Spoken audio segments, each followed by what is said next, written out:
কিছু কিছু জিনিস আছে যেগুলো খেতে এত বেশি মজা, কিন্তু কাটাকাটি করতে অনেক ঝামেলা, তাই না? এই মাছগুলো বরাবরই আমার অনেক বেশি পছন্দ।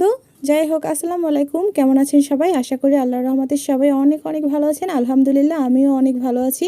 আর এই যে মাছগুলো প্রথমে সুন্দর করে কেটে ধুয়ে নিলাম, দেন তারপরে লবণ দিলাম, মরিচের গুঁড়া, হলুদের গুঁড়া, তারপরে এখানে দিব ধনিয়া গুঁড়া, তারপরে দিব জিরা বাটা।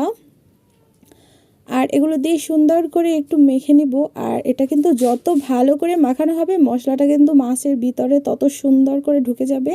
তাই সুন্দর করে মাখাতে হবে। তারপরে একটা ফ্রাই প্যানে তেল গরম করে মাছগুলো দিয়ে দিব, একটু ছড়িয়ে ছিটিয়ে দিব। আর এপিট ওপিট অনেক সুন্দর করে লাল লাল করে ভেজে নিব। আর এভাবে আপনারা বাসায় যদি একবার খান, সত্যি পাগল হয়ে যাবেন। এরকমই কিন্তু খেতে ইচ্ছে করবে, বারবার অন্য কোনো রকম খেতে ইচ্ছে করবে না। আর তারপরে একটা বাটিতে আমি অনেকগুলো পেঁয়াজ কুচি নিলাম, কিছু কাঁচামরিচ নিলাম, পরিমাণ মতো একটু লবণ নিলাম, আর সামান্য একটু মরিচের গুঁড়ো নিলাম, সামান্য একটু হলুদের গুঁড়া নিলাম, আর এখানে সামান্য একটু ধনিয়া গুঁড়া দিলাম। আর এটা দিয়ে সুন্দর করে মাখাচাকা করে নিলাম। আর এরপরে এটা একটা সাইডে রেখে দিব। মাছটা এই যে এক পিঠ ভাজা কিন্তু আমার অলরেডি হয়ে গেছে।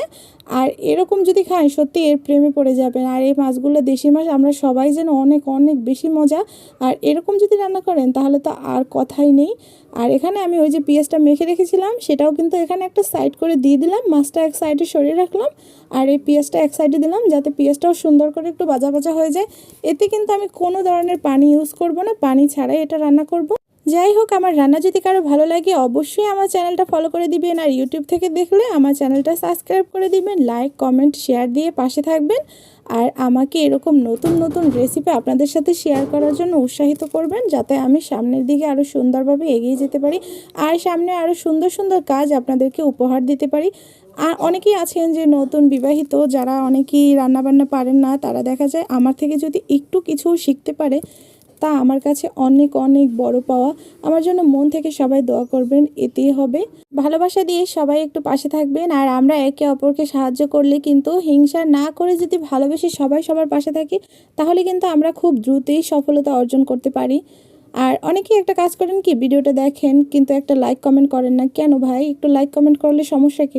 দেখা যায় আপনি আমার ভিডিওতে লাইক কমেন্ট করবেন, আমার ভিডিও আপনার সামনে যাবে, আমিও আপনার ভিডিওতে লাইক কমেন্ট করব। এরকম করে কিন্তু আমরা সবাই সুন্দরভাবে এগিয়ে যেতে পারি। তাই হিংসা না করে যার ভিডিও সামনে আসুক, প্রত্যেকটা ভিডিওতে সুন্দর করে ভিডিও রিলেটেড একটা গঠনমূলক কমেন্ট করে যাবেন, দেখবেন আপনার রিচ এঙ্গেজমেন্টও বেড়ে যাবে। আর যাই হোক, অনেক কথা বললাম। এদিকে কিন্তু আমার এই যে মাছটা খুব সুন্দর করে ভাজি করা হয়ে গেছে। আর এই যে দেখতেই পাচ্ছেন এর কালারটা। আর এটা গরম ভাতের সাথে খেতে বা ঠান্ডা ভাত যাই হোক না কেন, অনেক অনেক বেশি মজা লাগে।